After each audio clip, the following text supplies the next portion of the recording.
Good afternoon and welcome to LLT 180, Hero and Quest. In the spirit of mythic descents to the underworld, I feel it incumbent upon myself to give you a foretaste of where we're headed with this week and the next. On February 14th, Valentine's Day, we covered the frogs, Brekikekex, Coax, which I wrote in ancient Greek on the board in a display of really pointless erudition. Today, February 16th, 2012, a Thursday, a day like any other day, we take up the story of Cupid and Psyche, or as you people who are the ungreeked and Latin would call it, Cupid and Psyche. A charming little allegory of how one reaches true love. On February 21st, 2012, which is a Tuesday, we will have review. We will come up with questions for the test together. Nice. And no, it's not going to be questions like, what did I have for breakfast? Because that's Pop-Tart, okay? I know that. Who's coming to town? Wiz Khalifa. Yeah, I know that too. I mean, what is a Wiz Khalifa? That sounds like something somebody does after bar time and gets busted for. But I'm talking about what kind of test, what characters do you think it would be most important to know? I mean, there's still going to be jokers in the pack. I'm going to pick them. I'm going to grade them. If you put down Siduri, she's this rockin' chick. That's still not enough. What else could you say about Siduri? Anybody who's not you? No, definitely not you, Lay. Okay, all right. One time, go ahead. She said what you should do since you're going to die, what you should enjoy life. Yes, exactly. What else can we say about Siduri? Over on this side, over on Team Edward. If you want to get rid of that name, you're going to have to talk your way out of that name, Team Edward. At least he wins in the end. Okay, who does? Edward. Oh, my beloved wife The liked. lesser of two evils. No, I know, no. My beloved wife had that as one of her very guilty pleasures, was all that Twilight stuff. But Tom was a freshman in high school. Well, she was much older than that. Okay, yes, your name is, son. What? What's your name? Jeremy. Jeremy, what do you know? I was describing Twilight as a young girl's decision whether to practice bestiality or necrophilia. It's true. You make being a werewolf sound so unappealing. I mean, if I were a werewolfo, I don't blame you. Just like werewolfo American. It's actually lycanthrope. Yes. There are people who believe they are werewolves. So I told them that I was a Pontiac, Pontiac. Did I tell you about the Pontiac? Did somebody say Luke Guru? Yeah. No, I told these people that I was a Pontiac. A Pontiac, all right. Well, I mean, you may or may not have seen a werewolf, but you've seen a Pontiac before. No, but now tell me something, Jeremy. What else do you know about Siduri? She's a bartender. Yes, your name is still Travis? Hey, I guessed right. I was also going to say Doug. Doesn't she tell Gilgamesh that he's not immortal? She tells Gilgamesh he's not immortal, and what's his reaction to that?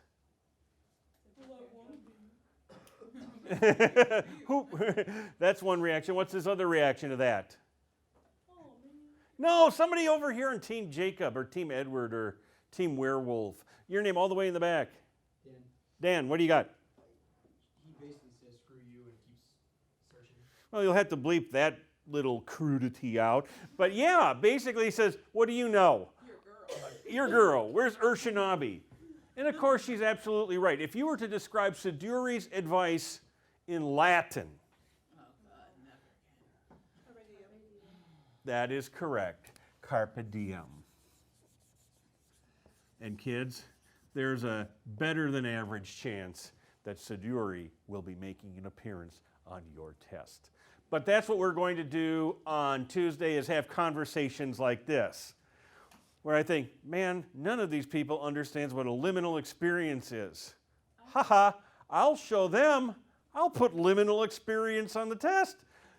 They'll know what liminal experience means on test number 2. It's like when one of those talks your mom had with you, shut up, or I'll give you something to really cry about. Okay, so that's the plan. Okay, the test will be fair, it will be appropriate, and if by any chance it, comes back to me like, oh my God, all these people just butchered question number 2A, just hypothetically question number 2A, I would not think, what a bunch of fools. How did they ever get into college? They couldn't even answer question 2A. I would assume that I wrote a bad question. It's happened. Or I haven't taught you something as well as I thought I have, which is downright unthinkable, but it's happened once or twice over the last 43 years of my college teaching career. Okay, pause for questions on that. That's the game plan. We're going to come up with test questions and essay questions and catabasis questions on February 21st, and you people in the audience in future years, if you think, man, these questions really are idiotic, who in the heck would come up with moronic questions like this for a test? They'll just like pan around the room and say, it was them. Wasn't me, it was them. I have tenure. Sammy. The other day, I don't think that you quite were specific about the dead person. Mm-hmm. To bring back of the recent, you didn't really give us Yeah, you never what was answered my recent. question. Well, and you let me get away without answering your question, Sam. Sorry. No, that's okay. Ask me again. All right, how recent does the dead person have to be if we were to bring them back to life? Whole scenario. I would say 1987. You want to go back? Yes. What? You tell me. 1700. No, No? that's not recent, and I wasn't alive then. Are you sure about that? Even if it's someone you What if you know were born? a lot at that about. time? No, I mean, I prefer people I don't know a lot about. At least from like 1900. 1900, okay, that's good. Does that work? Yeah, that's, no, that's the right attitude. Whatever. I gave my other class an assignment where they had to write in the person of somebody, did I tell you this one? I think, did we do it in last semester, Bethany, where you have to be somebody from a different country and have a different lifestyle and write in us, where did I go wrong? They assigned me, this guy in class assigned me to be a 15-year-old Tamil tiger gorilla from Sri Lanka. So, and I said, whatever, okay? Is that good? Okay, other questions? Does that help? Did that help? Camille, a question? Anybody have a question? Anything? Yes, go ahead. Your name is still? Elena. How's the test set up? Is it just essay questions? No. It's usually identification and stuff like that. There may be some matching. That's a fair question. And an essay question. Typically, I give you the choice. Thank you, Elena. Typically, I give you the choice of 1 out of 2 essay questions. In life, when you are given a choice between 1 out of 2 essay questions, select one and write on it. Please select one and write on it. Don't write on 2 of them because you'll take up precious time and do a half A55 job of answering them. Does that help? But yeah. And again, we're going to have the session on February 21st where you and everybody else who shows up are going to get to watch us make up a test. Okay? How's that for an answer?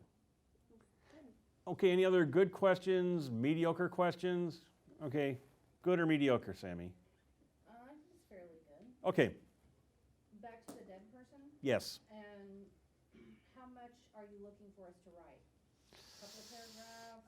Since this is going to be, if it were going to be just a separate assignment, I'd want 2 or 3 paragraphs. This is going to be on a test. Many years ago, I was a college student, and I took tests. I know how much I liked sitting there in a room for every last second, you know, with my pencil flying, thinking, oh my God, I hope this is making sense, and then erasing half of it and shaking my hand and stuff like that. I would suggest that depending on the point value, I have not assigned it a point value. We can discuss this more on Tuesday. If it's only worth 10 points out of 100, you don't write 3 paragraphs. Okay? It's, you know, I would bring John Lennon back because all he was saying was to give peace a chance. And despite his rather unsavory personality and personal life, he really did put himself out there for the peace movement, as even a bona fide Beatle hater like the deluxe years truly would point out. I would give myself an A+ for that. I'm biased.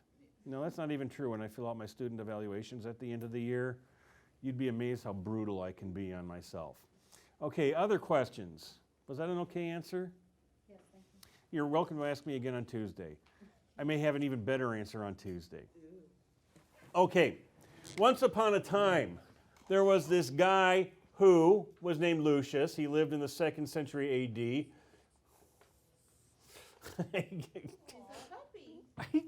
I'm trying to draw Eeyore, damn it. Oh, I can see Eeyore now. Still looks like Snoopy. Eeyore. Why does he have a really big nostril? Because I can't draw, and 1, and 2, because everybody's an art critic. Okay? Well, I can draw, so. Okay, how's that? Looks like he has a nose ring. He doesn't have those eyebrows like that. Now he has a nose ring.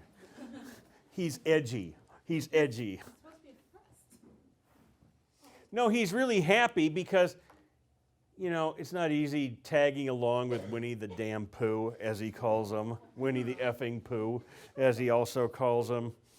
You know, he sits around having a few beers with Kinga and Rue and all that. We're just B-list. He's a wild man. Now watch, I'm going to get busted for, you know, talk about licensed characters and saying like, He will come down on your grave. no, Eeyore is just like a higher life form sent down from a higher planet to teach us all the arts of that which does not suck. I just decided to draw a picture of a donkey because people like pictures. I do. Here's my story. This dude named Lucius, who was a young guy who was kind of curious about stuff in the 2nd century AD, just wandering around trying to educate himself, acquire cultural competence. Practice involved citizenship. And what's that other one? Ethical leadership. Well, that's not true. I mean, ethical leadership, he basically conned this girl by using sex to get him this magic goop that would turn him into a bird so he could fly like an eagle around town and see things. Well, of course, he and this girl have sex. She gives him what she thinks is the magic bird goop, and it turns out to be donkey goop, so now he is a donkey. He is completely in possession of his mental faculties. He's still Lucius, the college student, on the inside, but on the outside to the rest of the world, he is an ass. The author of this fine story, Apuleius, called his story the Metamorphoses, the stuff that changes into stuff. But the ancients of the world were more focused on the same sort of stuff we're focused on. They just called this story the Golden Ass. As an ass, he has all sorts of asinine adventures. He gets bought and sold at a used donkey lot. He gets captured. He gets bought by the cast of Queer Eye for the straight guy and used as a ride around town. He then gets an opportunity to become part of a disgustipating young animal show and stuff like that. And right at the end, it's kind of sweet. He sees a bunch of roses and he swoops on them and he eats the roses and he becomes deassified. If that's even a word. What did that word, what was that? What is that supposed to mean? Oh, okay. Somebody got a text message out in the hallway. God. So anyway, here's the hero of our story, Lucius the ass. And people, this is really hilarious, but Lucius's entire assness, for lack of a better word, is a great big huge honking catabasis. Oh, it is a ritual trip to the underworld, Sam, in which the hero descends into a real or symbolic underworld, learns something, and then comes back as a better person and may or may not share his or her learning with the world, thereby becoming a cultural hero. Oh, thank you. Any other questions? Because really, the liminal experience, is walking out from the stable, not as a man, but as an ass. Okay, interacting with the human race as an ass. If people see another person standing around there, well, I better not say what I think about that because there's other people sitting by. But if there is an ass hanging around, you can just say whatever you want because the ass is an ass and doesn't care. You don't know for a fact that the ass is not actually a human being and just, not some regular old garden variety ass.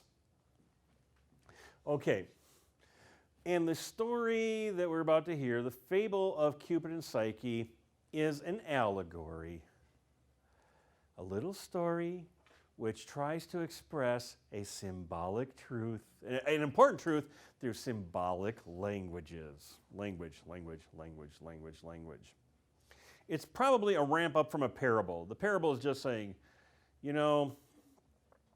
as an angry female badger chasing after somebody who just kicked her little kid in the guts, so too shall I track you down and make you real sorry you messed with me. A hacked off female badger is about the nastiest animal I know. I come from the state of Wisconsin, which is the badger state. Probably one of the few states, well, Michigan's another one, where they say, no, do not try playing with the state animal because badgers and wolverines are not fun to play with. Pardon? Nothing. Okay. Here's an example of how the allegory is set up. We'll get into the story in a second. The male lead in the story is Cupid, played by who?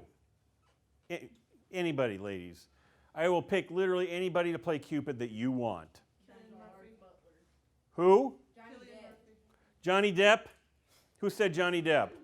All right, and I heard, woo! Okay, is Johnny Depp acceptable? Yeah. Oh, yeah, he's acceptable. Okay, gentlemen, who's going to play Psyche? Guys, don't let me down. This is your chance. You're not a guy. Remember, you're a temporary lesbian. She knows her girls, though. Who? Oh, God. Is that one of those reality stars? No reality stars. Anybody who brings back a dead I don't know if any of them have died yet. Not yet. Give it. That's a bit extreme, but once they do die, you don't bring them back, all right? They just spend in eternity with Dr. Phil. But he also had a real job. Gary Coleman was a railroad fan. Okay, come on, help. Who's dude who just finished yawning? What is your name? Jack. Okay, Angelina Jolie. Does that work, guys? We had her last time. Yeah. Sorry, Jack. Go back, Jack. Do it again. Okay, Taylor. Natalie Portman? She'll do. Okay. Cupid is played by Bob Ross. Okay. Who is Cupid? Johnny Depp. They said it with one womanly voice.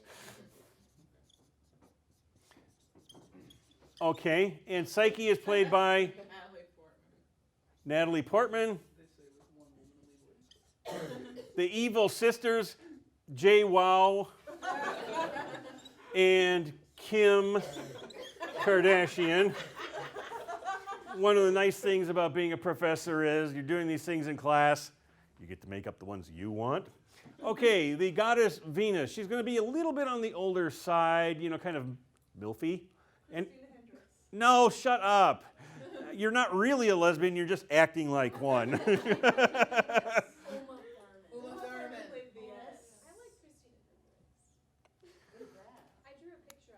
Okay, let's see.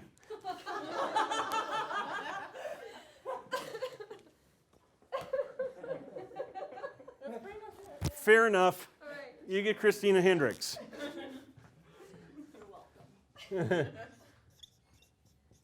Actually, she's redheaded and she's all natural, she says. Yeah. Just like Trump's hair. She's an actress who has a very large chest. That's an understatement. What does she play in? Mad Men. I don't know. I don't watch TV. Series. She was on Firefly? Okay, series. Demeter, goddess of grain. Who? Grain. Persephone's mother. Persephone's mom. Meryl Streep.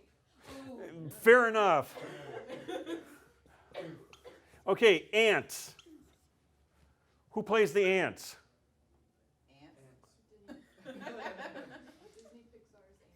Okay, Disney ants. And the Rams will be played by the St. Louis Rams. The eagle will be played by... Yes. Because Nicolas Cage can play anything. I want to, if I may pimp a website, go to nickcageaseveryone.com. I love that website. I mean, he played a tissue box one time, and he did it really, really well. And also, finally, Persephone, queen of the underworld. Oh no. Hey Hudson. Hudson, if anybody. Somebody from over here. These people have just... Susie Sue. Stop. No. Although that would be good. Your name is still? Courtney, what do you got? Your name is? Kayla, what do you pick? For Persephone. Got to be female. How? Betty White. Yeah, okay. Yes, she can. Yes, and if only she and Nicolas Cage could have reproduced, their spawn would rule the world. Here is what we have here. Now I'm going to be serious again. Can I interject something? Yes. What about for Howie Mandel for the ants? And who should the Rams be? Yeah, I was going to say Jeff Fisher. Okay. And Ndamukong. I don't know, Sue, the guy who steps on other guys and kicks them in the nuts and stuff like that.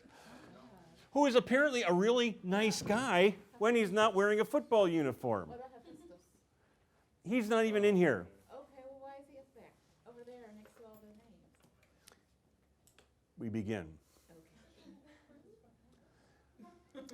The first thing I feel called upon to stress in a discussion of Apuleius' Cupid and Psyche story is that the ancient Greeks and Romans by the 2nd century AD pretty clearly did not believe completely in their anthropomorphic gods and goddesses.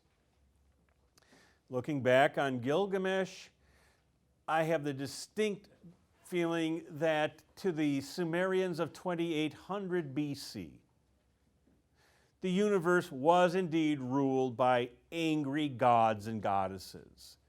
That Enlil, the supreme god, the god of the wind, did in fact exist. And he was a god that looked kind of like a human being, a human male, and that he controlled the wind and he controlled the other gods. That the sun god Shamash was not a big ball of fire in the sky, but a more or less human dude who controlled the sun. And they believed implicitly. When they prayed to Shamash, it was not some empty show of, showing Shamash some props and getting on with your life. It wasn't like kind of like stopping off to church on Christmas and Easter and saying, yeah, I am a good Christian. Rather, they believed implicitly in these gods and goddesses. The Greeks of Homer's time, in the Odyssey and the Iliad, believed implicitly that there was a supreme god of the ancient Greek world. His name was Zeus. He lived on Mount Olympus, threw thunderbolts at things, and also was the number one cause of teenage pregnancy in ancient Greece, because he was always getting everything pregnant. You know, he would turn himself into an eagle and just chase after some cute little boy. Oh my God, Zeus is gay. Were the ancient Greeks gay? They're bisexual. No, they were all gay. Damn it. Every last one of them. Pretty sure they're just sexual. Yes, that's how people reproduce, is through sex. Everybody should get laid. Ugh. Homer believed in these gods and goddesses. Aristophanes, it's kind of hard to say. Do I think that Aristophanes really believed that there was a little purple dude named Dionysus who hung around and drank wine with maenads and satyrs and stuff? Yeah, probably not. By the same token, Aristophanes did believe that there were gods. Aristophanes did believe that there was a god named Zeus, I'm pretty sure. He would make jokes about Zeus. The rain can be explained by Zeus pissing through a sieve. He said that at one point in one of his plays. But at the same time, he recognized that there was some validity to the group of ancient Greek gods and goddesses. They still worshipped them. It wasn't just lip service. Lucius, Apuleius, they're characters. Completely characters in this goofy story he's going to tell us. So, no, they don't really belong. Venus and Hephaestus, I thought I would tell you a little bit. Venus's Greek name is Aphrodite. In Latin, she is Venus, the goddess of beauty and love. Her husband is Hephaestus. You're going to see in this fine story also Aphrodite/Venus represented as kind of a flighty goddess who is ruled by her emotions and all of that, blah, blah, blah, blah, blah. Much as the goddess Ishtar was ruled by hers. This is because Aphrodite is the goddess of love. You would not want the goddess of love to be some lonely old spinster who never been out on a date until she was 41 and hated it so much that she went off to become a nun. How'd you predict my future? Now stop that. You just stick with my plan and you'll get results. You would expect that any goddess or god who is in charge of love would be a lusty, zesty god or goddess who is just like doing it all the time with all sorts of girls and guys and interesting looking animals. Well, they did. I mean, there was one time Poseidon, the sea god, got a crush on his sister Demeter. Where is she? She's over here. And Sean Connery plays Poseidon. You know, he decides, I'm going to change myself into a horse and start chasing my sister around. And the ancient Greeks of Homer's time really believed that this happened. And so Demeter, of course, decides, I'm going to change myself into a horsette, mare, to run away from him. Sounds kind of creepy, doesn't it? And so you see these two horses galloping along. You think this male horse is chasing a female horse. And then they start getting at it. And you think, well, it's just two horses making a baby horse. That's the god Poseidon and his sister, the goddess Demeter, mingling in love. And when she gets pregnant, she gives birth to a pony. Congratulations, your goddessness. It's a pony. I always wanted a pony. That's all right. So the big joke is that Venus is married to Hephaestus, the limping god to Vulcan, the limping god of metal shop. That's really funny. And she cheats on him every chance she gets. But who are we to judge? Because she wouldn't be much of a love goddess if she didn't get a lot of action on a regular basis. Pause for a question there, Jack. That'll teach you to reach for your hair.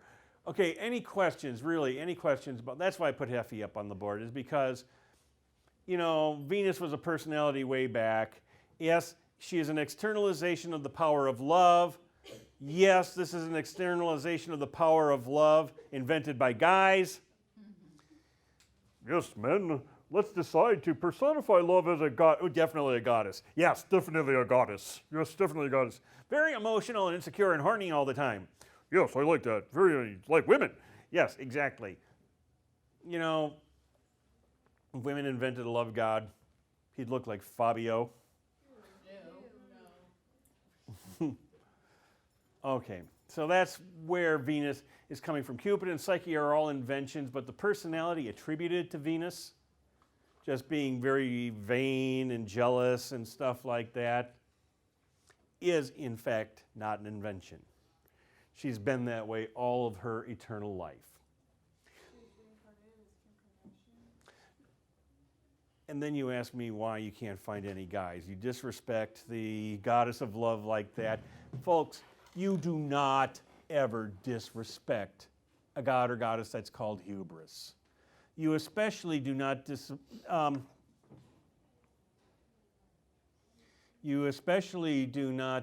disrespect the goddess of love. I mean, she made Zeus turn himself into an eagle to chase after this boy named Ganymede. She made Poseidon change himself into a horse and chase Demeter around. She made Demeter turn herself into a horsette and try to get away from him. Love makes you do some pretty dang strange things. You don't taunt Happy Fun Ball, and you definitely do not disrespect the goddess of love. However, this king and this queen have 3 daughters, played by Natalie Portman, Jay Wow, and Kim Kardashian.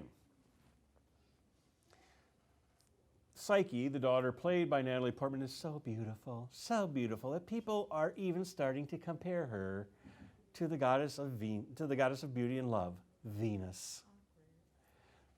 Dumb, bad career move, Lay, because again, this is an example of hubris. I am doing such a great job of teaching this class that not even Zeus could teach this class better than me. You better clear up because there's going to be a lightning bolt coming and zapping me, okay? If I dress myself up in the uniform of an offensive lineman for the St. Louis Rams and say to my favorite person in the whole world, Ndabanga Kong Su, bring it. Even though I'm wearing all the equipment, I'm still like a fat old dude in a football uniform, and he's going to just run over me and turn me to a pulp. It's an act of hubris when these humans are saying that Psyche is more beautiful even than Venus. Getting angry at this, Venus decides that something has to be done about it. So she tells her little boy, Cupid. And by the way, this is not the little chubby-cheeked boy who flies around with a bow and arrow shooting people in the butt on Valentine's Day. He's really studly. He looks a lot like Johnny Depp. And she says, and you know, you just know he gets a lot of action because he's a love god and his mom is Venus. I want you to shoot this girl with an arrow and make her fall in love with just the lowest and ugliest form of humankind. That'll fix her. And so he does, but he looks at her and he says, man, this girl is a dead ringer for Natalie Portman. I'm going to remember her. Time goes on, and even Psyche's 2 sisters who are not as attractive as she are, Jay Wow and Kim Kardashian and Snooki, they land husbands. But Psyche, who is so beautiful, isn't even getting a bit of attention. Well, I don't know. I don't know what the deal is. Neither do mom and dad, so they send to the Delphic Oracle of Apollo at Delphi. How often is the Delphic Oracle right? 100% of the time. The problem is figuring out what the Delphic Oracle is trying to tell you. For example, King Croesus said, I am going to invade ancient Greece. O Delphic Oracle, am I going to win? The Delphic Oracle says, if you invade Greece, a great empire will fall. And Croesus starts jumping up and down, going, yeah, I'm going to kick, we're going to win. Wrong. A great empire fell. His. The Delphic Oracle also said that Socrates is the wisest man in all of ancient Greece. And that was true. Because Socrates was the one, that unemployed Athenian stonemason, was the only person in all of ancient Greece who knew for a fact that he knew nothing. He knew doodly squat. Everybody else thought they know something. I know Latin. Doodly squat. So they go to the Delphic Oracle, and the Delphic Oracle just basically says, well, sorry to break it to you, but you've got to go abandon her to be, on the side of a cliff and be married by a monster. Doo-doo! Okay, that's the cliffhanger. Literally, she goes out to a cliff, and just try to imagine little Natalie Portman. Probably her hair's dyed black. You see mascara, you're like, I'm gonna die. I just, ooh. And she watches to the edge of the cliff, but she knows that, she's got to do what she's got to do, and she, probably one of her sisters pushes her. I always imagine one of her sisters pushing her, like, foofed. I imagine the wind just taking her off because she's such a wave. You're right. Natalie Portman could just like float around for hours and stuff like that and land with no apparent harm to anything. She wakes up. I'm dead, right? But where are the scads of depressing details that drove Odysseus to distraction? Where are the 453 top sinners of the ancient Greek underworld? Where's Ixion? If I'm dead, why do I still have a body? Maybe I'm not dead. And these choruses, invisible. No, you're not dead, princess. Ah, here, let's have some bacon and Bavarian cream donuts. Ah, and they bring her all sorts of yummy food and sing to her and keep her happy. And they tell her, your husband's coming home tonight. And he's going to make love to you. And you can't see him. He's going to come in the dark. And you can't see him. So she figures, oh, well, it's been an okay day so far. She's lying back in her bedroom, and in the dark of night, this unseen man, she can't see what he looks like, but she knows he's feeling there pretty good there. He comes and makes tender, passionate love with her and says, you must not see me, because now I must go away. We all know it's Cupid. But you see, Cupid, Johnny Depp, can't tell Psyche, Natalie Portman, that he's her man. Why? Raise your hand. Don't blurt it out. Your name is what? Chris. I knew your name was Chris. Chris, why can't he tell her? Because Venus ordered him to, I think it was basically just make her life miserable in some way, or By being a guy. Yeah. And good. And what's going to happen if he gets his mom mad? she's gonna punish him and possibly take away, I guess, his bow and arrows. That last is a nice touch. Take away his phallic symbols. Okay. So yeah, Venus is not anybody one, even if you're her fair-haired little boy. So, and this is where the evil sisters come into play. Psyche's so lonely, you know, just living on Bavarian cream donuts and bacon, never getting fat. Some nice-looking dude gets to, you know, make wild, tender, passionate, dynamic love with her all night, and then he kind of saunters off. It gets kind of boring during the daytime. There was no internet, iPads, iPods, Xbox, cell phones, Dr. Phil show, nothing like that. So she says, "Can I have my sisters come and visit me?" And he says to her, They're evil people. Well, but you're just my husband. What do you know? So he kind of wafts the sisters down to visit them, waft. And at first, he tells him, oh, yes, I think my husband is so handsome. He's so tender and gentle and considerate. And he's got all these nice things for me. And he really loves me as a human being. Yeah, right, he's a monster. Isn't that right, Jay? Wow. Yeah, he's a monster, isn't he, Kim?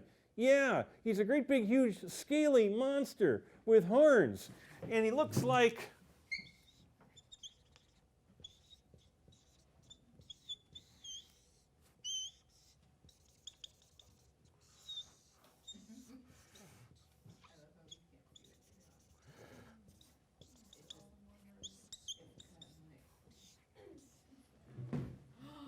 Dr. Phil. I really, really don't like Dr. Phil. He's not a good person. The sisters convince Psyche, no, he's really a horrible monster, and he's going to probably eat you.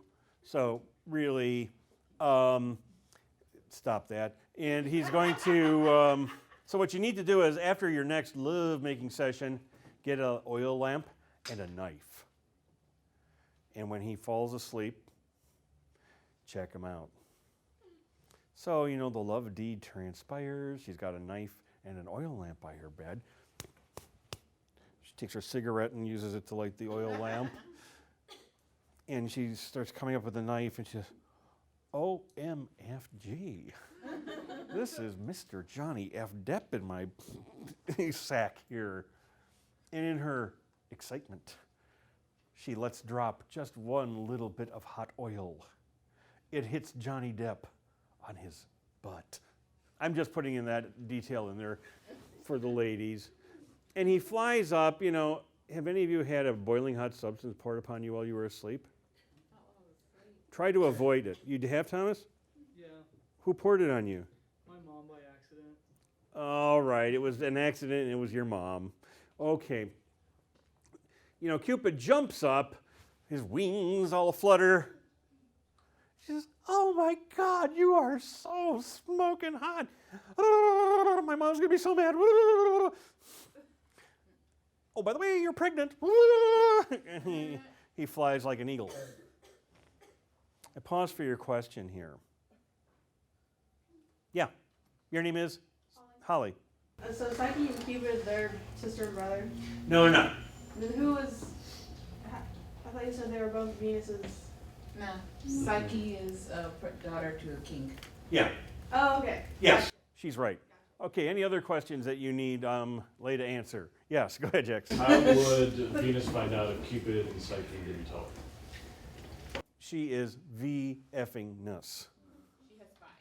This is how she rolls. As an illustration of it. Now this is kind of fun because now we've got, the plucky pregnant heroine. I would pick Holly Hunter because Holly Hunter just kicks A55. You don't mess with Holly Hunter. Even if she's like 9 months pregnant, she'll still find a way to kill you if you mess with her. Here's my point. She's pregnant, la-da-dee, la-da-da. She's pregnant, and she has to, first step, get even with the two sisters. Watch her operate. This is like a story of female empowerment. She said, Jay, wow, Kim, he turned me out. He doesn't like me anymore. He says, you two are infinitely more beautiful. Really? Say Jay, wow, and Kim. Yes, and he told me to tell you two to hold hands and stand on the precipice, and he will send Zephyr for you right away. And they're so stupid they think that's true. So they're standing there holding hands on the edge of the precipice, saying things like, I'm cuter than you. No, Kim, I'm way prettier than you. Well, I'm the classy one. And they both take a step off and they go, splunch. The end. Well, we don't know that for a fact. But I don't know. I mean, it depends on how many Looney Tunes cartoons you've ever watched. I know Wile E. Coyote never dies. But then Psyche goes into plan two. She happens to be wandering around. She sees this abandoned temple of Demeter. Last seen chasing or running away from her brother Poseidon in the form of a horse. In being rewarded, congratulations, your goddessness, it's a pony. The temple's kind of a mess, and Psyche says, I can't stand a mess. She kind of tidies it up and all of that. And the goddess Ceres, otherwise known as Demeter, played by Meryl Streep, says, young lady, that was so nice of you. I am the goddess Ceres. I appreciate your cleaning up my temple. Ask any favor you want of me, being a goddess and all, and I will be happy to help. Could you help me get Venus unmad at me? I'll do anything but that, chick. Last thing I need is Venus messing with me. You want to hear about how I turned myself into a pony to go run away from my brother? Nothing doing. Basically, Venus puts out an all, points bulletin, bring this horrible wench to me, and Psyche says, please, your goddessness, is there anything I can do to atone for my horrible hubris, blah, blah, blah, blah, blah. I love your son so much, blah, blah, blah, blah, blah. And Psyche says, what's her nuts? Thank you, you got it. Says, I'm going to give you a task. There are going to be 4 tasks. 4 tasks, count them. 4 tasks. But she just builds them one at a time. Like, task them this. Go over to my grain house, says Venus, and there's all sorts of barley, oats, peas, beans, and barley just hanging around. I feed them to my pigeons. I want you to sort them out by dawn tomorrow. And Psyche goes into the warehouse and just sees all these piles of grain and junk lying around. She just, no hope. Not going to happen. Cupid is watching from the side, and he sends in Adam and the ants to go to, separate all the barley and peas and oats and stuff like that. The next morning, Venus comes in to check on Psyche, and there she is, sitting there with all of the oats, all of the beans, all of the spinach, all of the grain, just stacked up very neatly. And she goes, no, says Venus. You had to have help. I've got another task for you. Doo-doo. Task number 2 is to gather the wool from certain man-eating sheep who hang around by a certain river. Are sheep carnivorous? Really? What do they eat? Well, if they're carnivorous, what else do they eat? Hamburgers. These sheep are just a real bad personality, and, poor Psyche is looking bad for our heroine. But the river god says, psst, hey, chick, hey, Psyche, it's me, the river god. Folks, if water ever talks to you, listen. Look where it got it in a pishtim. It depends on what the river's telling you to do. Well, the river tells Psyche, if you try to cross me as a river and pull the sheep wool off the rams, they're going to get very angry. But wait until the heat of midday, when they start to huddle up under yon trees for what shade is coming from the directly coming down sun. And after they've taken their little sheepy siesta, you can then go to the trees and collect all the wool you need right off the bark of the trees. Sounds like a plan. Pause for your question. Venus is not happy. Task number 3 says, go down to the underworld and get some water from the river Styx. This looks like it could be it for our heroine. Our plucky little heroine goes down to the river Styx and goes, oh, it's so cold and so fast. And then an eagle, played by the inimitable Nicolas Cage flies down and gets the water for her. Because he's Nick Cage and most of you are not.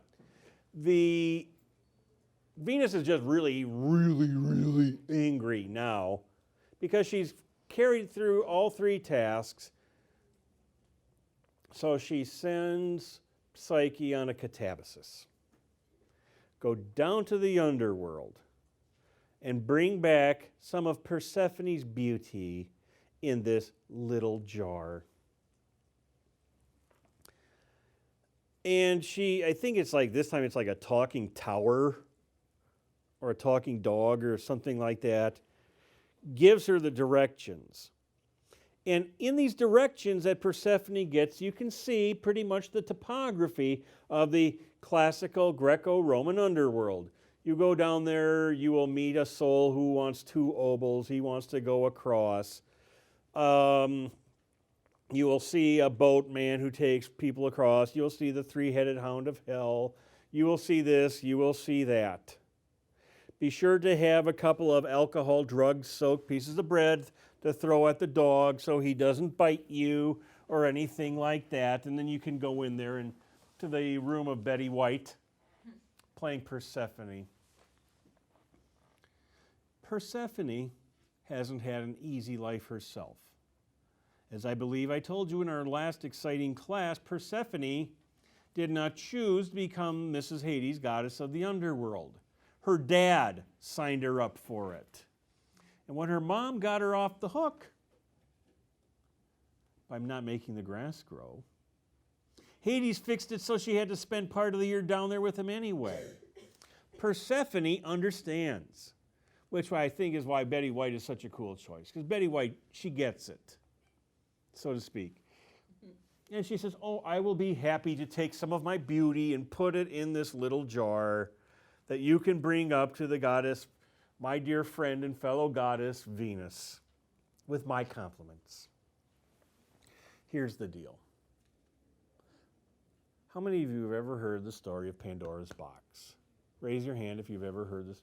Raise your hand if you haven't. You see if I have to need it. No, it's all right. Be brave. I'm always got an excuse to tell it. One day Zeus decided to get even at mankind. Mankind was made of men, manly men, kind of like a worldwide Brady Bunch, where there's just all these guys hanging around, they were all alone.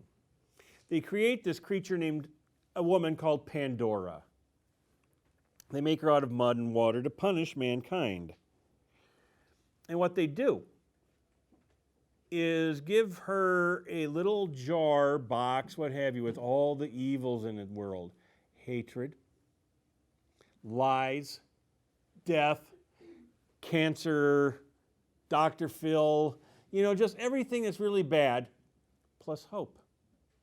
And they tell her not to open it. The ancient Greek society, which passed on this myth, was a patriarchal society in which property is handed down from father to son. It was not matriarchal. It was also rather, I think, misogynistic, in which let's blame women for everything. It's my mom's fault for having me. So there.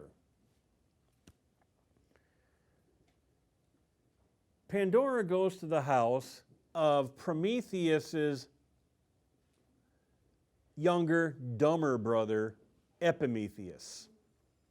Prometheus is Mr. Foresight. Remember the guy who's having a gutter eagle eat his gizzard out every day up in the mountains, saying, ah ha ha ha ha on you, Zeus, because every day that this damn gutter eagle comes and eats my liver is a day that you have to be monogamous. And I know you're going to let me off the rock when you get horny enough, because I'm Prometheus, Mr. Foresight. Epimetheus is Mr. Hindsight. Now I get it. If I drop a pallet on my foot, it's gonna hurt. Boink. Now I get it. That sort of thing. If I insist on driving 57 miles per hour down Grand in front of Craig Hall between the hours of 8 and 5, you will get busted by the Springfield police. Now I get it. So there's a now I get it kind of thing. What the hell was I talking about again? Pandora's box. Damn, I knew it. I just kind of unflung myself there. So Pandora, she's doing the best she can. Don't open the box, don't open the box, don't open the box, don't open the box. She knocks on the door of Epimetheus, Mr. Hindsight. Hi, my name is Pandora. I'm a woman. I'm holding this box of stuff that I'm not supposed to open, not supposed to open, not supposed to open. And he says, oh, come on in. No, what were you supposed to not do with that box? And she goes, I don't know. That is kind of a misogynistic story. I mean, that is kind of, a creepy thing. Yes, my son, we manly men were created by Zeus to rule the world, and you, my little daughter, were made to torment men. Yes, women were made to torment men. And yes, we men were put here to torment women. Lesbians were put here to torment other lesbians, gay guys, torment other gay guys, vegisexual. Dr. Phil was put here for no purpose at all. So this is, kind of like a shout out. Poor little Psyche is not supposed to look into the jar because she's just a girl. And this gift of beauty, this is a gift of beauty from the goddess Persephone to her cousin / Aunt Venus. It's kind of like Uncle Dad down there. But, she's only a girl, and it's like beauty secrets of Persephone, as requested by Venus. You want to just check it out, see what's in there. And just as she's about to present it to Venus, she opens it up, and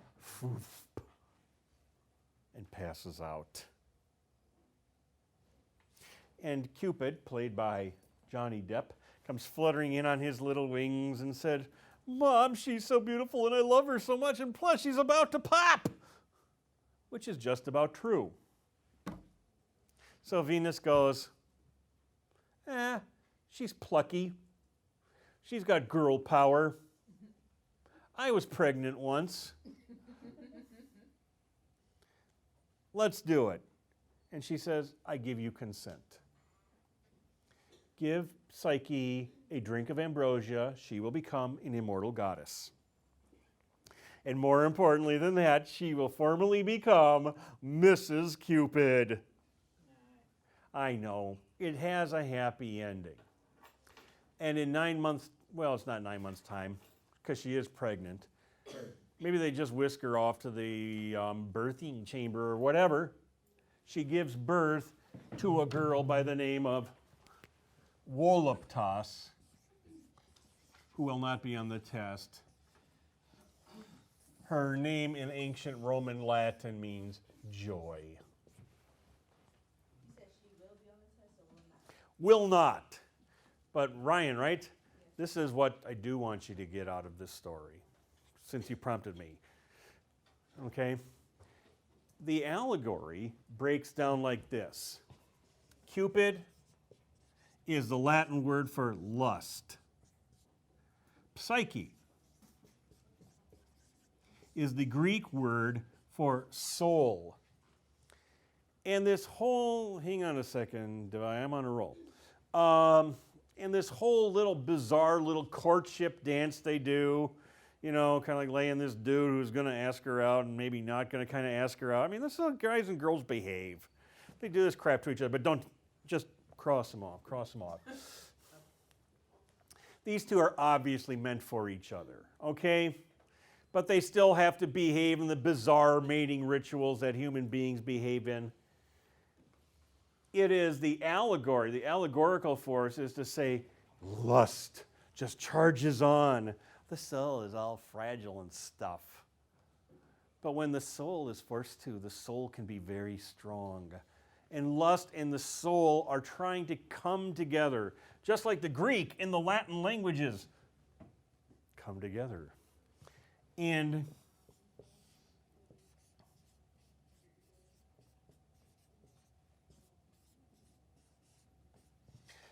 so what I would like you to get out of this, Ryan and everybody else, is this whole story, which can be told fairly humorously, which contains, like talking eagles, evil reality show sisters, oracles, Dr. Phil, basically says lust is part of the equation. Okay, physical love is part of the equation. But so too is the mind, the love of the mind. So too is the intellectual and emotional attachment that comes from the soul. It's not all the roll in the hay. It's not all like, I think you're a very fine person.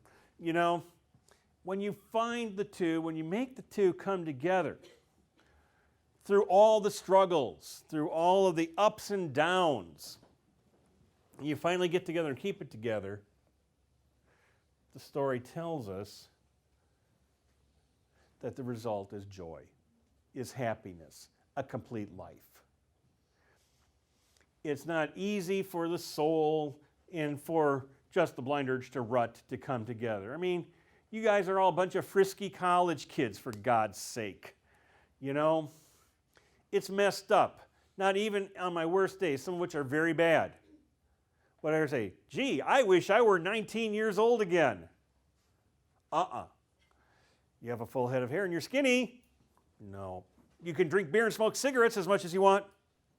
No. I don't want to be your age ever again. But this is a story that actually says something. And of course, it can't be a really good allegory without a really good catabasis. Now, Divya will take your question. Oh, I was just going to ask, which is more accurate? Her name meaning joy or pleasure?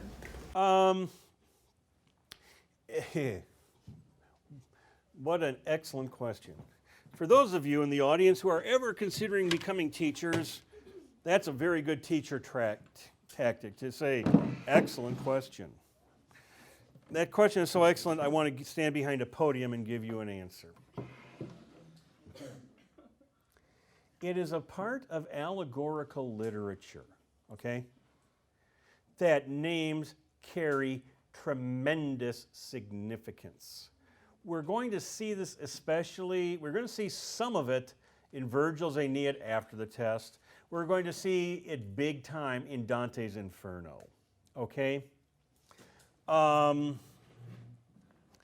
you are absolutely right in inquiring, what are the exact meanings in these names? Because part of it jumps out at you and says, yeah, lust plus soul equals joy. But Apuleius, I would suggest, also wants you, as you're doing, to think about it a little bit. Joy in what sense? Joy and run around kind of joy? You're right, and I'm not going to try to define for you what it should mean. Okay, maybe it means just the attainment of what's right and natural for you personally. Okay? But it was a good question and profoundly answered by me. What other questions do you have for me? Taylor. It's back to the sisters. We'll take them. I didn't really catch that part. Okay, after Cupid, he flies off, what does Psyche do with the sisters? Oh, it's really cool. Because, you got to have kind of like that adventure girl, riot girl, rower power kind of stuff. She says to the two sisters, because they're jealous of her. They've been plotting against her. They want to screw up her life. They know immediately that her husband is, in fact, Johnny Depp and wants to make an eternal princess of her. And they're just like My Little Pony forever. Like one big, huge Pinterest or something like that. Pinterest. So, they're just jealous. And because all the sisters in all these stories are, evil. And, it's kind of like my brother and sister just resent me because I'm so beautiful and smart. They make more money than I do. Because I do this for a living. She says to them, pretty much, hey, he doesn't love me anymore. He's really a cute, hunky dude. He thinks you two are both incredibly hot. Really, they think. And they're really dumb. So they go off to the cliff. They stand there and they jump off the cliff. And they go,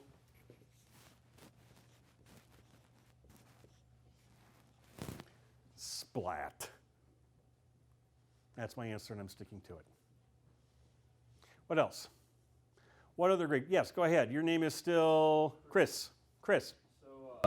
Did Cupid just make this palace, and what's to do with like the invisible hands and everything? Like, how does that happen? Okay, I can't lie.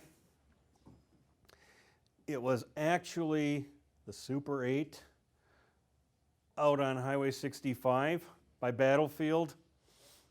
And the magic finger were actually magic fingers that you plunk a quarter in and they go bzzz for 17 seconds. That's all just crap you put on the story to make it sound interesting, really. Because really, you know, I mean, you bring up a really good question. It's kind of like using the Trojan horse, the story of the Trojan horse, to remember a historical fact. But if it becomes a big, huge horse, you can make jokes about the guys standing inside the horse for like 14, 18 hours at a clip. People remember the name. They even named computer viruses after the Trojan horse. I would suggest this is another attempt just to make the story go better, make it more memorable, and stuff like that. Because, you know, I mean, what girl doesn't want to step off a cliff or something like that? Okay, that was a pretty good answer. I liked it. Any other questions? If you ask me one more question about anything and I answer it, then I will let you go. But I got to have one more question. And it could be just as obnoxious or whatever. Okay, Jack, hit it. No, he beat you. Go ahead. What's the assignment that students class? Make up exam questions. I thought we had to do something about somebody that we could bring next class. That's on the test. We'll see you later.